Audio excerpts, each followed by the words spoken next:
talk some college hoops though. For one national player of the year, I'm interested now. We've had obviously some big games now. Greer, you had one of them. Notre Dame, Yukon. I think this is probably the game that most people have their takeaways from. I want to hear y'all's top 3 national players of the year. But Greer, just before we get into that, how was your game experience? I mean, stinks to see your team lose, of course. I would say I saw a lot of discourse on the internet over the weekend about, divvying up the blame pie. Hey, 95% of that is on Luigi, dog. Woo! We've got, obviously you want it to happen now when it's not a single elimination tournament. You know what I'm saying? So, you want it to happen now. Notre Dame was hungry. Hannah just there was nothing like people could do to really stop Hannah Hidalgo by committee. I thought Paige played pretty well, actually, considering Sarah's foul trouble definitely threw a wrench in things. But yeah, like if I'm doling out blame pie, a lot of that is on the coaching staff because I was very unclear like what the game plan was. Watching the game in real time. Notre Dame's like very clear. Puts on in them.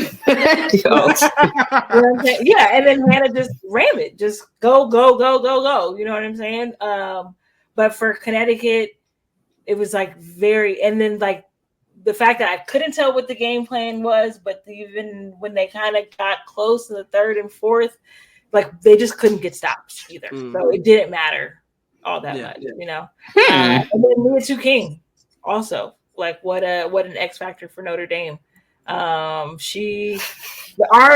inability right now to like get productive minutes from our bigs is going to be the Achilles heel. So until that part of our team is shored up, obviously we're taking on Iowa State and Audie Crooks tomorrow. Which will be today. This will drop tomorrow morning. Yep. But another big test coming. So we'll see what happens. I mean, I think Iowa State is unranked now. So yes, they just fell out of the rankings after. But still, just a formidable, post player. Who has a lot of experience. And so, what are we gonna do?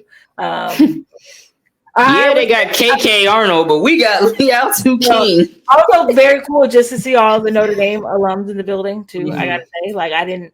Yukon made a big deal of that game last year and all the players that were back and stuff like that. So to see Notre Dame do it too. And then, basically if Arike and Gino are in the same building, Arike is winning that matchup every time.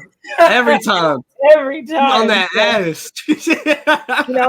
Bro, and that's taking negativity and using it. Yeah. If Paige getting drafted to Dallas is what has to be the olive branch to solve this. No, that's too late. That's life. A really tough pill for me to swallow. I kind of be honest. I believe it's a really tough pill, but all in all, also shout out to Notre Dame free parking. Yo, no, that's huge. No, shout out that's to them. huge. That's real. I was pleasantly surprised. I love that. All in all, though, good experience. If you can make it out to Purcell Pavilion, definitely one of the best places in the country to check out a game, no doubt. Well, they got a nice campus. I ain't gonna hold you. I covered a football game there.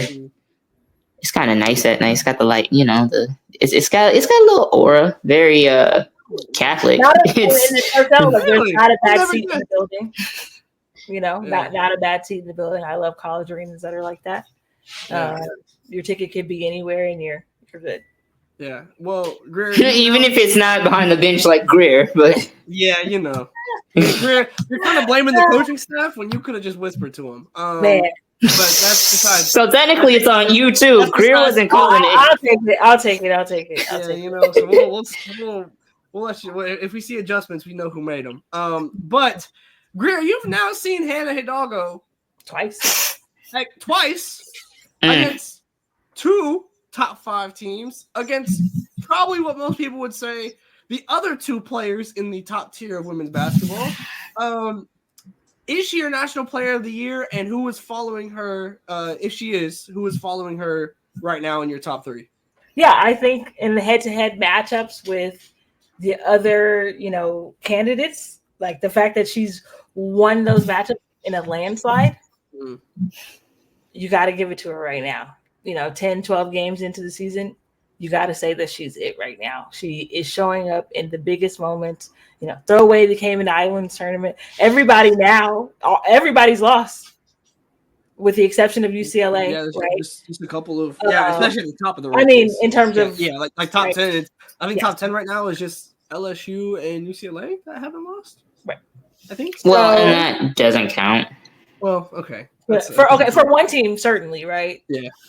Undefeated in this doesn't count. Now, for the other team, so you're bringing up like who else is in the conversation?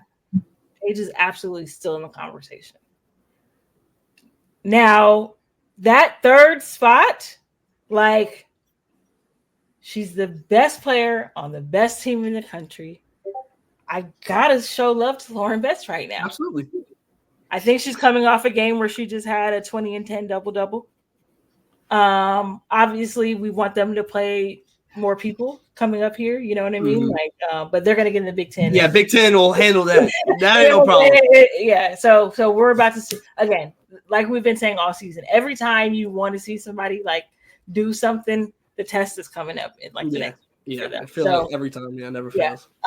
So she'll get some matchups against better teams, better post players and stuff like that. But she is anchoring the best team in the country right now. Yeah. And this is a player who was a number one player in her high school class. So doing exactly what she came to college to do, which is dominate. Yep. And I would say like Lauren Betts also, I think to me has an incredibly compelling case right now for National Player of the Year as well. Yeah, I got no complaints with any of those, and especially when you do look at the matchup that everyone's gonna look at the South Carolina win. Like she anchored that defense like all the way down. South Carolina could not get into the paint. So like obviously we'll have a little bit more info coming up on how she is in these big time matchups, but I don't expect that to really fall off by any means. I expect her to completely do the same, and as I think longevity in this season is going to serve Lauren really well. Like and just the consistency of that in the big time matchups. But Shawnee, your top three right now. What are we looking at? Bro, Kim Mulkey is going to hell because I want to like.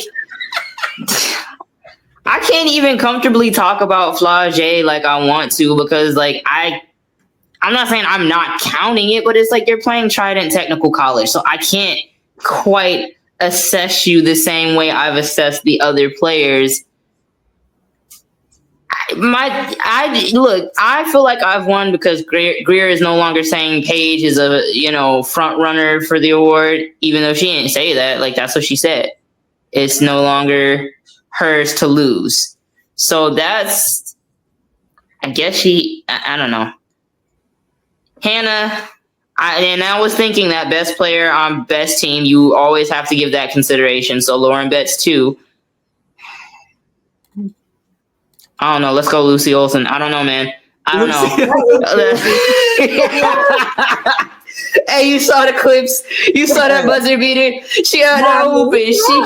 Lucy hooping. Lucy hooping. Part of the year candidate, but she's legit. I don't know, dog. Because if she's averaging the same amount as Paige, Tanaya Latson averaging more than Paige. I mean, what's homegirl from you know what I'm talking about? The school she's shooting 52% right now. It's a small school though. Maya McDermott. Maya McDermott. Yeah, 22. Hey.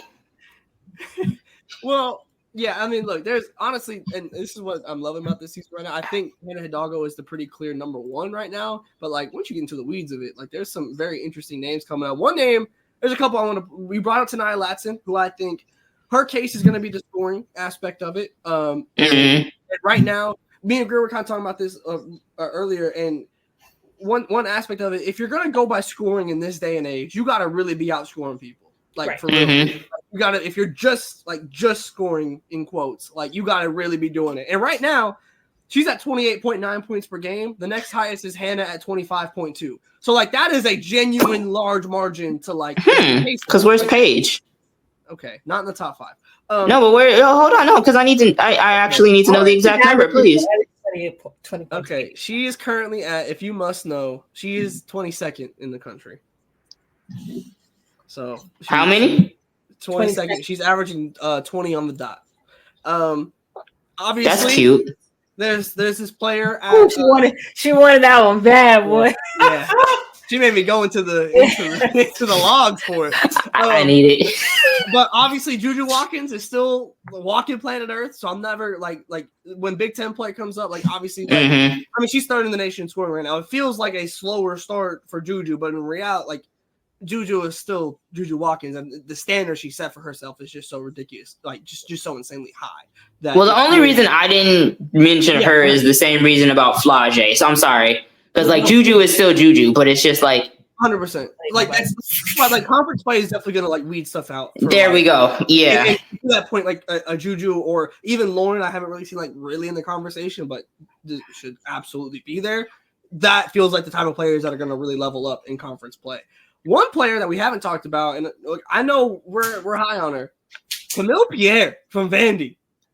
Let me tell you, the only player that's in the top 5 for points, rebounds, and steals right now. Like she just dropped, what was it, 42? 42 and 18 with 8 steals. Yeah. Anchor down. It's against school. I don't know. But look, other teams get to do it. Why can't Camille? Like and right now they're what, they've lost one game. They're 9-1, which they only lost to Michigan State too. We're gonna get into them. So we'll put a pin in Michigan State because we're gonna talk about them as well. So that's not a bad loss by any means. But she's averaging 22.9 points, 11.8 rebounds, and 4 steals a game.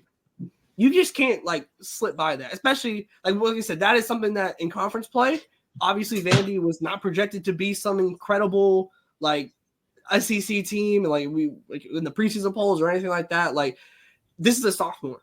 Like when you talk about any other sophomore in the country, like as of this moment right now, Camille Pierre has to be in that conversation, and that's not like, and that's such a wonderful thing about where we are in women's basketball right now, like where we have this many names to bring up. But I do think right now, if I was to do the top 3, it would be Hannah, Paige, and Lauren Betts right now for me. And with that opening to changing as we get better matchups and more consistent top level games, and especially in the Power 4 conferences. But man, what a fun time! What a time! Yeah, no. Like there's somebody for any kind of style of basketball that you like. There is somebody who fits that niche. 100%. Whether it's Keone McMillan, man, what she doing, right? Bro, whoa, like how dare she? I can't even like compute. I still don't even know. Like if I tried to explain to you the moves that she's been doing, I couldn't. Like I couldn't like verbalize that. I don't know how you think of that to even physically do if I can't verbally tell you what she did, and I saw that clip 17 times. What am I supposed to do with that? How am I supposed to guard that? Hell no. Get someone else to do it. Like, it ain't gonna be me. But like to your point, like that is switch. Sub. Forget a switch. Sub. Like, I'm not doing that. But no, to your point, like there's so much good hoops right now. And this is something that a topic that we'll certainly keep coming back to throughout here on Ball Up Top.